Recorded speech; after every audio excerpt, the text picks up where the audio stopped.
ಎಲ್ಲಿಯ ಈ ಶ್ರೀಲೀಲಾ, ಎಲ್ಲಿಯ ಆ ಭಿಕಾರಿ ಅಮೋಘ್?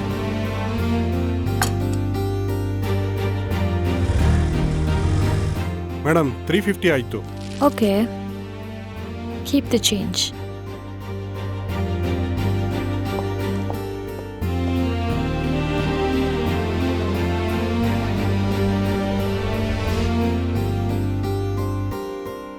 ಲೀಲಾ ಗಂಡ ಅಮೋಘ್ ಒಬ್ಬ ಸೋಮಾರಿ ಮಾತ್ರ ಅಲ್ಲ, ಅಬ್ಬೆ ಪಾರಿಯೂ ಆಗಿದ್ದ. ಇವರಿಬ್ರಿಗೂ ಲವ್ ಮ್ಯಾರೇಜ್ ಆಗಿತ್ತು. ಆದ್ರೆ ಲೀಲಾ ಪರಿವಾರದವರು ಲೀಲಾ ಡಿಸಿಷನ್ ಇಂದ ತುಂಬಾ ಬೇಸರ ಪಡ್ಕೊಂಡಿದ್ರು. ನೀನ್ ಯಾವತ್ತು ನಮ್ಮ ಮಾತನ್ನು ಧಿಕ್ಕರಿಸಿ ಈ ಬಿಕಾರಿನ ಮದುವೆ ಆದ್ಯೋ ಅವತ್ತೇ ನಿನ್ಗೂ ಈ ಮನೆಗೂ ಇದ್ದ ಸಂಬಂಧ ಮುರಿದೋಯ್ತು. ಇಷ್ಟು ವರ್ಷ ಪ್ರೀತಿಯಿಂದ ಸಾಕಿದ್ ನಮ್ಗಿಂತ ಈ ಬಿಕಾರಿನೇ ಹೆಚ್ಚಾಗೋದಲ್ವಾ ನಿನ್ಗೆ? ಎತ್ತೋರ್ ಮಾತಿಗೆ ಬೆಲೆ ಕೊಡ್ಲಿಲ್ಲ ಅಂದ್ಮೇಲೆ ಎಲ್ಲ ಮುಗ್ದೋಯ್ತು. ಇನ್ ಯಾವತ್ತು ಈ ಮನೆ ಕಡೆ ತಲೆ ಯಾಕೆ ಮಲಗಬೇಡ. Get out from here.